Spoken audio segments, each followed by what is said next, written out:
You know, what's funny to me is how X6 kind of carries over some of the worst aspects of X5. Having to assemble the four pieces of armor before you can actually use them, allowing you to skip straight to the final level if you so desire. Oh wait, did I mention you could do that? You can unlock the final stage prematurely in one of two ways. One is what I've done, is killing high max. The other way, and this is the hilarious part, you will also unlock the final stage early if you collect 3,000 souls with one character. Now let's do the math here. There are about 200 souls per stage, 200 more for killing the boss quick enough.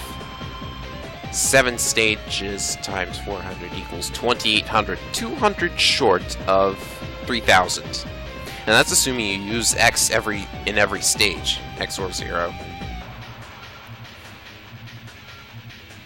Now, apparently Gate's dream is to create an entire world for Reploids only, just like the previous 3 villains. We all know he's just being evil, because being evil is fun. Great. Gate is behind everything. What a revelation! We're all using double exclamation marks for some reason. What's with the double exclamation marks? Anyways, Gate was kind enough to tell us where his lab is, I guess. So why don't we take him up on the offer? This place is cool music. Remix of an otherwise crappy song from X2. The remix is cool, the original song's bleh. Stupid 10-second loops. Unfortunately, Alia decided to be a little more intrusive this time around. Thanks, Alia!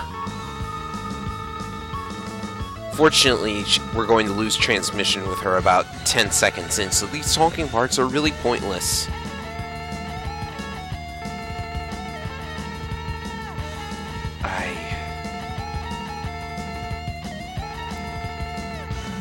The stage is so much fun.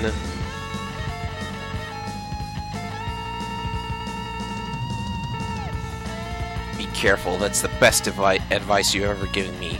Down the rabbit hole we go, I wonder how far it goes. Darn it, X, stop talking to yourself!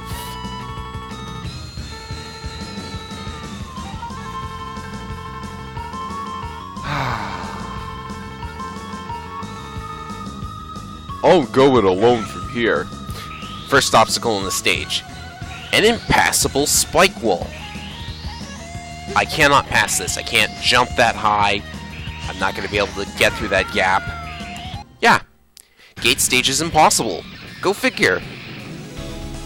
So let's finish the main stages first, like we're quote-unquote supposed to. See, I don't get that. Giving you the option to skip straight to the final level, and then ramming it in your face when you find out you can't beat the final level anyways because of that spike wall. Yeah, you can get past it.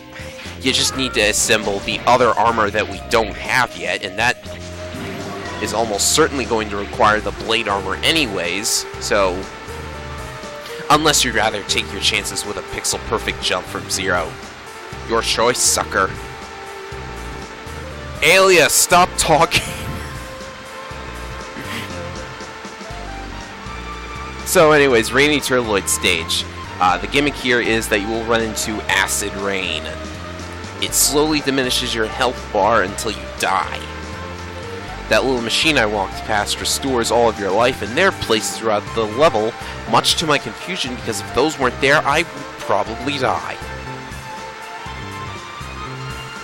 And seeing as the Reploids give you a health pickup whenever you rescue one, challenge, where did it go? So anyways, to stop the rain, and by extension to move forward, you need to get rid of the weather control device, but it's being shielded. The shield is being powered by these 4 little thingamajigs. You know what, let's call them transmitters. I need an easy to remember name. That little purple silhouette of Zero is due to Shield Sheldon's Nightmare effect. You can get rid of it with the Guard Shell, which is what I'm using. Aside from getting rid of this one specific Nightmare effect, the Guard Shell will unfortunately be totally useless to you. It reflects certain projectiles, a very specific set of projectiles. Yeah. Zero can use it to exploit a couple glitches, but for X it's not very useful. Charge version is especially horrid. But you know, I'm going to attempt to use it here. Note that I am successfully climbing up this wall. It'll be important later. By later, I mean 5 seconds from now. Now I can't climb up that wall. What the heck? Railroading? Hello? Maybe it's not railroading. I don't know. So let's see here. It almost seems like they wanted to steal from Wire Sponge's stage. That's sort of the vibe I'm getting. Raining Turtloid's Nightmare effect, in fact, steals directly from Wire Sponge's stage, but, you know, I'll explain that later when we actually see it happen. That wasn't exactly the best place to put that Reploid. You almost need to kill yourself to get it. But I conveniently forgot that you can dash upwards with the blade armor. Go me! This section has nothing but health pickups, and I don't know why. After that is some more standard platforming. That is, in all honesty, not the worst level design I've seen out of X6 so far. There's far worse. Dear Lord, is there far worse. So, yeah, that can happen if a nightmare decides to get into your blind spots, basically. Oh no, I am almost out of life. Oh hey, there's a machine for recovering life right there. Now, there is actually an item you can get if you go between the spiked ceiling and the spiked floor, but I messed it up because I'm not the best at pixel perfect. Well, it doesn't need to be pixel perfect. Basically, if your feet are not touching, but anyways, dash through there and there's a piece of the second armor. I think you can get it without the blade armor by tanking a hit and using the invisibility frames. Or dying. Whatever works for you, X. But, you know, let's just say you need the blade armor to get it. It's easier for me that way. When I'm describing this game, I don't want to go through all of the possible things that you need or can use to get certain things, because yeah. Hey look, there's a transmitter behind the Reploid. That's clever. No, it isn't. There's the heart tank. You can get that with Falcon armor. A very pixel-perfect air dash from the Falcon armor. I've seen it happen. Never done it myself, but you could tank hits and use the invisibility frames for all of these smaller gaps, but the one right before the armor piece is harder and probably needs the blade armor's air dash. The cool thing is you can hold it in midair, and if you don't think you're going to make it, you can like dash, you can push left and dash backwards, for instance. If you don't think you're going to make it and you want to try again. Like I should have done right there, for instance. So anyways, the boss. I'd like to take the stage's boss as more evidence of the game being designed for Zero rather than X. I don't see why you would do that, because you start the game with X and Zero is more or less an unlockable. But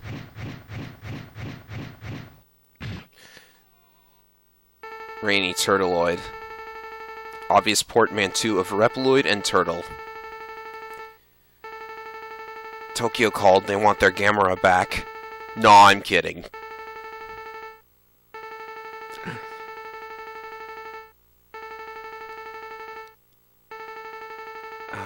Of course he's not gonna stop the nightmare for you.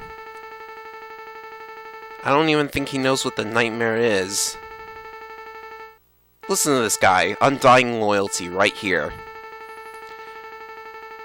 Undying loyalty, the leading cause of the video game villain death. I know this because I am a Fire Emblem fan.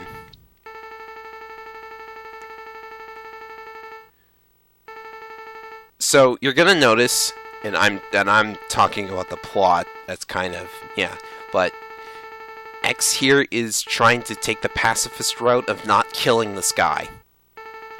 If you should happen to play X7 in the near future, remember where all of that started. Not that you would play X7. I know I'm not. So anyways, this guy, he's pretty annoying. You need to destroy those 2 green gems on his shell in order to actually damage him. Now, I don't know if you noticed, but the Blade Armor's charge shot, I believe, went right in between the 2 gems when I fired it. The Unarmored X's charge shot should be large enough that it will hit both gems at the same time if you try to fire it in between them. But other charge shots, nah, no good.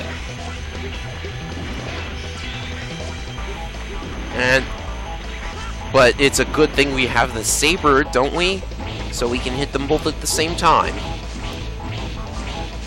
See, this is more geared towards the Saber than the Buster. Like, why would you do that? Capcom, why would you... Oh well, he's not that annoying.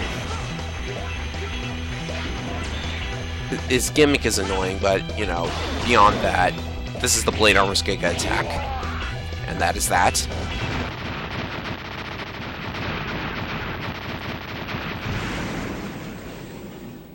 Well, I guess he's not annoying if you know how to beat him. And I obviously do.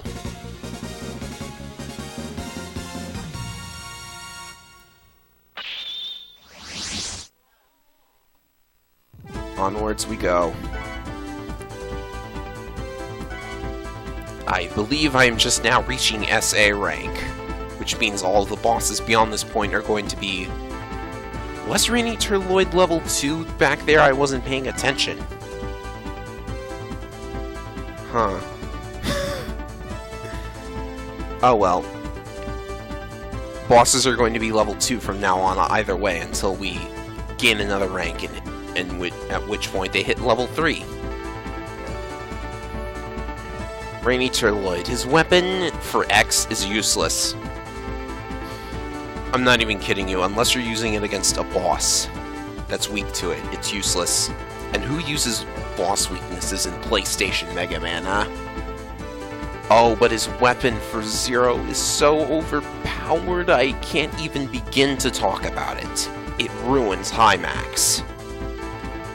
That's all I'm saying. I'll fight High Max with Zero later because, spoiler alert, we're gonna fight him again.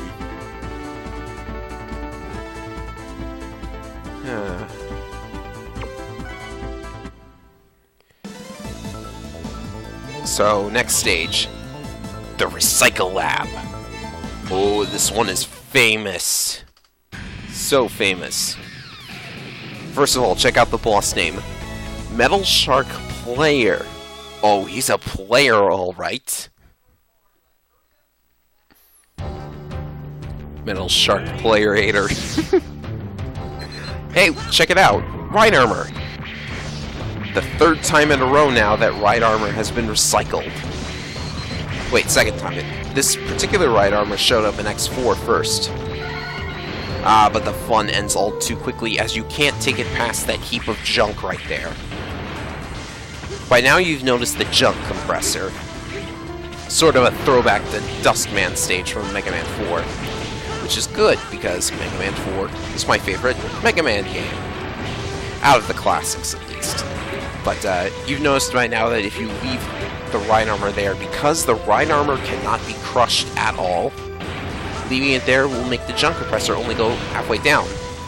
It's pretty nice, especially since in that area right there I had to be ducking in order to avoid being crushed myself. But there are no more ride armors in the rest of the regular stage. There's one in the alternate stage, but you're not going to see that in this video. I was going to show it this video, but it would have made this video too long. But look at this. Blue block, indestructible. Look at that. Getting the Reploid like that is just... It's sickening that they just put that there because they felt like it. A lot of times you might find yourself not having enough time to get the Reploids before the nightmares do. So what you do is you scroll the Reploid off screen, destroy the nightmare, because it'll usually float towards you if there's no Reploid on screen. You destroy it, then you get the Reploid. Patience is a virtue, am I right? Now, I should have destroyed the brown blocks here, but I didn't. Yeah,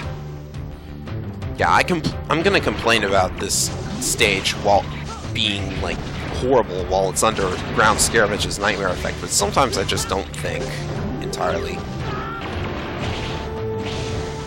Woohoo!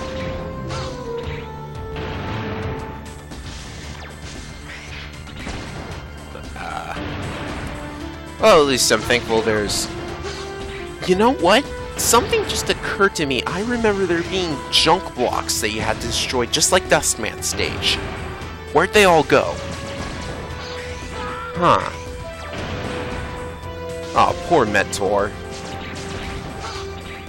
Oh well, maybe that's a side effect of Scarabage's Nightmare Effect, but that's just wrong right there. Putting that nightmare right there when you need to dash through quickly in order to get through without being crushed. You can get crushed regardless of invincibility frames. I guess what they want you to do is dash in, destroy nightmare, dash out, but it's gonna respawn if you go off screen. If it goes off screen, even if you do collect its soul. So I had to take the hit. Right. This area is fun. It's got a conveyor belt.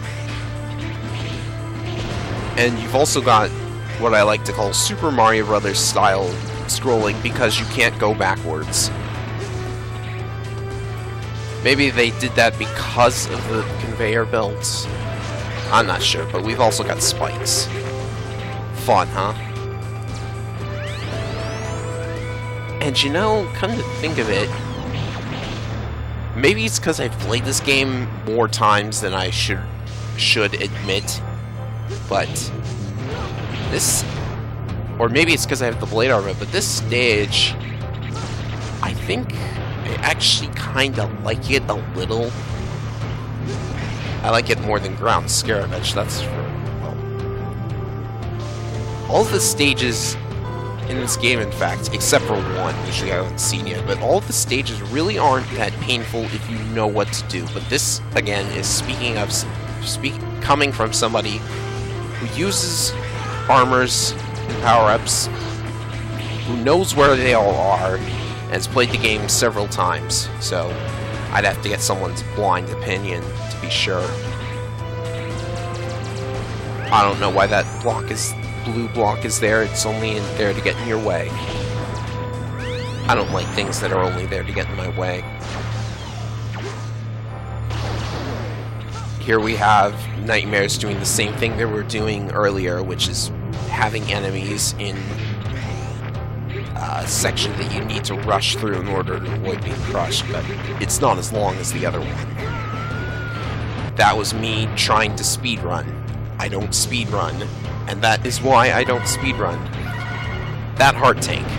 Nobody is going to miss that. It's like right there. Who's gonna miss that heart tank? Nobody. I could say that for a lot of heart tanks, in fact. Come on, they're supposed to be hidden. They're power-ups. This mini-boss, note that it drops bombs. Remember this. It also shoots things. And overall, he's kind of annoying, but, you know, because the saber can hit behind you, it's kind of a nice mini-boss. But this attack, he's going to crush you if he uses that right after dropping bombs. Like, no questions asked. The bomb will hit you, you'll go into your standing animation, and the game will crush you. The game will kill you because you've been crushed. Because you went into your standing animation after getting hit, and I'm rambling. I've been rambling this entire video for some reason. In fact, the getting hit and being crushed problem is sort of rampant throughout the stage. But again, I know how to avoid it, so it's not a problem for me. At least the boss is cool. For more reasons than one.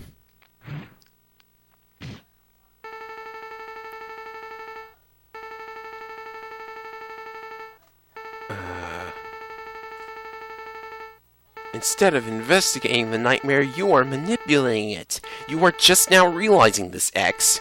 It's only what the past 5 bosses have been doing, too. Oh, goody. Another person obsessed with DNA.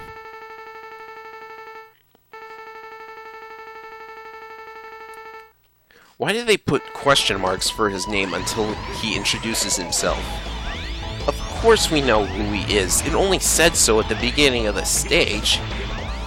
What, do they want to avoid people killing him with their death notes? So, Metal Shark player. Not too tricky. He's pretty fast-paced, and I like him. Those bouncing metal anchors are annoying, though, and I'm not sure if the junk can actually hurt you. It's probably just a graphic effect, because it doesn't seem to be hurting me. Yep, just a graphic effect. And the fact that he's actually kind of challenging is, well, he can also do that. He just summoned Magnus Centipede from X2. I love that ability. I wish he'd use his summoning ability to summon more bosses. And he can. He can summon Sting Chameleon and Blast Hornet as well. But he doesn't in this video. Those must be exclusive to level 4 or something. So, nice. Kind of an okay stage. Really hard stage, but kind of nice. And a very nice boss.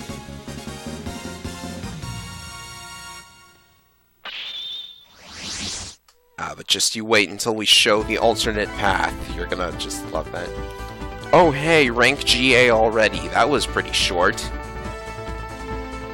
Now the bosses will be level 3. Yeah, his weapons aren't that good.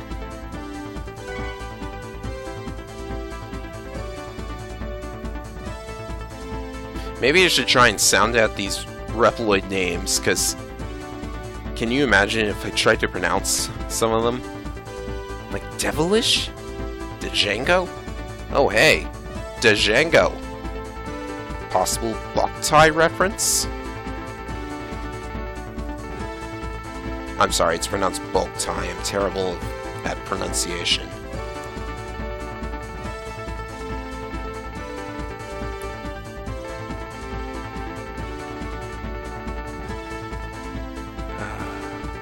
Why would you build a robot like that? Look at this, like half of the investigators apparently became so powerful that they needed to be thrown out for being too powerful. Why make them in the first place?